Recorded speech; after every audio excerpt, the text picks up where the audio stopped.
Hello students, welcome back to my channel.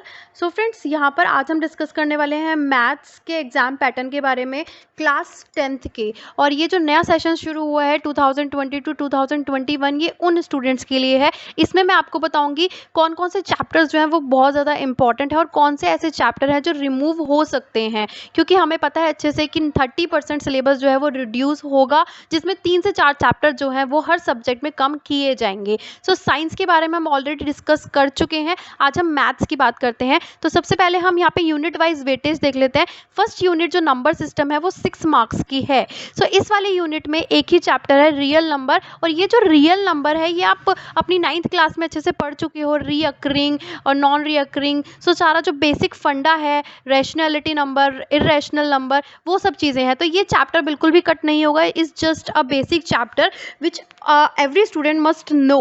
सो ये chapter बिल्कुल important है। इसके बाद हम सेकंड यूनिट की बात करते हैं, अलजेब्रा। तो अगर आप देखेंगे सबसे ज़्यादा वेटेज जो है अलजेब्रा की है।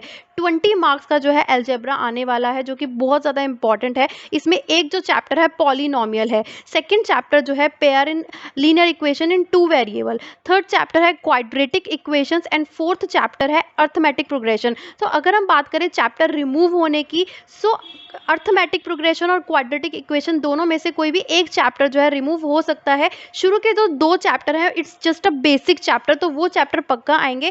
थर्ड और फोर्थ में से कोई भी एक चैप्टर आ सकता है, ज़्यादा चांसेस क्वाड्रेटिक इक्वेशंस की है। सो यहाँ पर जो है अब नेक्स्ट चलते हैं थर्ड यूनिट पे, कोऑर्डिनेट ज्योमेट्री पे। कोऑर्डिनेट ज्योमेट्री के जो टोटल वेटेज है वो 6 मार्क्स की है और ये पूरा चैप्टर बहुत ज़्यादा इंपॉर्टेंट है। इसके अंदर जो चैप्टर है वो है लाइंस इन 2 डायमेंशन। सो एक ही चैप्टर है इसके अंदर, जिसके अंदर आप जो है ग्राफ पढ़ेंगे, डिस्टेंस फॉर्मूला पढ़ेंगे, ट्राइंगल का एरिया निकालना पढ़ेंगे, डिस्टेंस फॉर्मूला है, सेक्शन फॉर्मूला है। तो ये चैप्टर भी इंपॉर्टेंट है, ये चैप्टर भी रिमूव नहीं होगा। सो इस बात का आप ध्यान रखें। इसके बाद नेक्स्ट जो यूनिट है वो है ज्योमेट्री की, जो कि सेकेंड मोस्ट इंपॉर्टेंट है, 15 मार्क्स की। सो इसके अंदर जो चैप्टर है वो है ट्रायंगल्स। तो ट्रायंगल चैप्टर बेसिकली बहुत ज़्यादा इंपॉर्टेंट है, ये बिल्कुल भी कट नहीं होगा और बहुत सारी थ्योरम्स हैं जो इस पे बेस्ड हैं।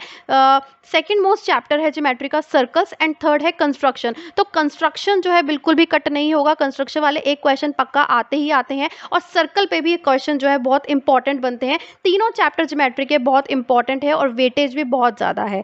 नेक्स्ट चलते हैं ट्रिग्नोमेट्री पे। सो 10th की बात करते हैं। ट्रिग्नोमेट्री एक ऐसी यूनिट है जो सबसे फर्स्ट टाइम इंट्रोड्यूस होने जा रहा है। सो इसमें जो फर्स्ट चैप्टर है वो इंट्रोडक्शन है ट्रिग्नोमेट्री का, सेकेंड चैप्टर है ट्रिग्नोमेट्रिक आइडेंटिटीज एंड जो थर्ड चैप्टर है वो हाइट एंड डिस्टेंस है। तो हाइट एंड डिस्टेंस चैप्टर जो है वो रिमूव होने के पूरे चांसेस हैं। ये जो चैप्टर है ये बिल्कुल कट सकता है, लेकिन फर्स्ट 2 चैप्टर जो है बहुत ही ज़्यादा इंपॉर्टेंट है, इंट्रोडक्शन है और ट्रिग्नोमेट्रिक आइडेंटिटीज़ है। ये दोनों चैप्टर बिल्कुल रहने वाले हैं। इसके बाद नेक्स्ट यूनिट की बात करते हैं, मेंसुरेशन। मेंसुरेशन आपको अच्छे से पता है, आपने अपनी 9th क्लास में भी इसको किया था।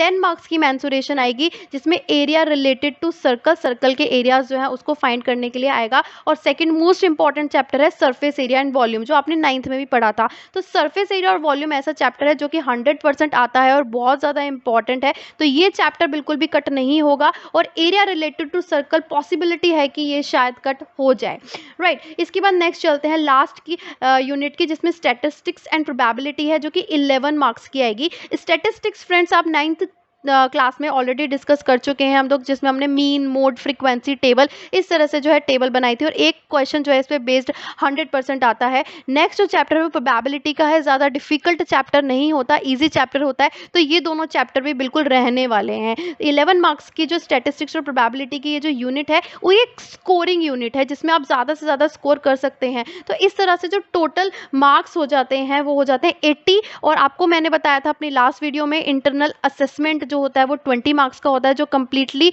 इंटरनली एक स्कूल की तरफ से होता है। आपकी सब्जेक्ट टीचर जो है आपको बताती है कि कितने मार्क्स जो है आपके, वो डिसाइड करती है। Actually it's depend on your teacher, right. अब बात करते हैं एग्जाम पेपर पैटर्न की। तो प्रीवियस पेपर की अगर हम बात करते हैं तो टोटल 30 क्वेश्चन जो है मैथ्स में प्रीवियस ईयर में देखने को मिले थे। टोटल 30 क्वेश्चंस आए थे। ओवरऑल चॉइस नहीं थी, इंटरनल चॉइस थी और पूरा जो पेपर था वो 4 सेक्शन में डिवाइड था। तो ये तो प्रीवियस ईयर की बात हुई, लेकिन अब हम एग्जाम पैटर्न जो है 2020 टू 21 में थोड़ा चेंज हो गया है और इसमें जो है according to new pattern 30 question की जगह 40 क्वेश्चंस जो है इस बार आने वाले हैं। और पहले की तरह जो पेपर है वो भी 4 सेक्शंस में डिवाइड होगा, ABCD में डिवाइड होगा। बाकी जो है ये पूरा 80 मार्क्स का होगा, 20 मार्क्स इंटरनल असेसमेंट होगा। इंटरनल असेसमेंट को अच्छे से मैंने अपने प्रीवियस यूनिट में डिस्क्राइब कर लिया है, सो आप प्लेलिस्ट में जाकर वो चेक कर सकते हैं। इसके बाद सेक्शन ए की बात करते हैं, जिसमें मैंने आपको बताया था ऑब्जेक्टिव टाइप क्वेश्चंस आएंगे, 20 क्वेश्चंस आएंगे। इंटरनली उसके अंदर जो है 2 क्वेश्चन के बीच में आपको चॉइस मिल सकती है, 2 में से कोई एक करना होगा। इसके बाद सेक्शन बी की बात करते हैं। सेक्शन बी जो होगा उसमें 6 क्वेश्चन टोटल आएंगे, 2 मार्क्स के 6 क्वेश्चंस आएंगे और इसके अंदर भी आपको इंटरनल चॉइस मिलेगी। 2 क्वेश्चंस के बीच में 2 मार्क्स के जो 2 क्वेश्चन होंगे उसमें से आपको सिर्फ एक क्वेश्चन करना होगा। सो इस तरह से जो है ये डिवीजन है। सेक्शन सी की बात करते हैं। सेक्शन सी के अंदर टोटल 8 क्वेश्चन आएंगे और हर क्वेश्चन जो है 3 मार्क्स का होगा।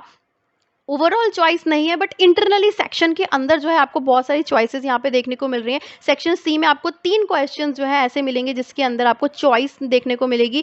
सेक्शन डी जो है सबसे लास्ट सेक्शन है और जिसके अंदर 6 क्वेश्चन आते हैं 4 मार्क्स के, तो इसके अंदर भी 3 क्वेश्चन के अंदर आपको चॉइस मिल सकती है। सो बहुत सारी इंटरनल चॉइसेस हैं, जो आपको अच्छा लगता है क्वेश्चन जिसमें आपको बिल्कुल 100% श्योरिटी है, आप उस क्वेश्चन को अटेम्प्ट कर सकते हैं। इस तरह से जो है आप मैनेज कर सकते हैं अपना टाइम। सो वीडियो अच्छी लगी हो तो सब्सक्राइब नहीं किया और सब्सक्राइब करिए, अपने फ्रेंड्स के साथ इसको ज़्यादा से ज़्यादा शेयर कीजिए और कमेंट करके मुझे ज़रूर बताइए कि वीडियो आपको